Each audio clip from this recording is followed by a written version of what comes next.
நம்ம தமிழர்கள் கடவுள் நம்பிக்கை உள்ளவங்க. கருப்பர் ஐயனாரோட தொடர்புடைய ஒரு சாமி. இப்போ எந்தெந்த கோயிலெல்லாம் கருப்பர் இருக்காரோ அந்த கோயில் ஒன்று ஐயனார் கோயிலாக இருக்கணும், இல்லாட்டி அந்த கோயிலுக்கும் ஐயனாருக்கும் ஏதாவது தொடர்பு இருக்கணும்.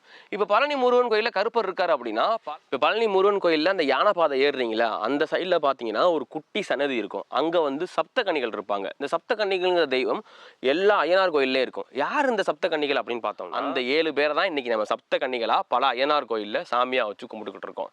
இந்த சப்த கன்னிகளுக்கு பழனி முருகன் கோயிலில் சிலை இருக்குது அப்படின்னா, பழனி முருகன் கோயிலுக்கும் பழனி ஆண்டவருக்கும் ஆசிவகத்துக்கும் ஐயனாருக்கும் ஏதோ ஒரு தொடர்பு இருக்குது அப்படிங்கிறது நம்மளால தெளிவாக புரிஞ்சுக்க முடியுது.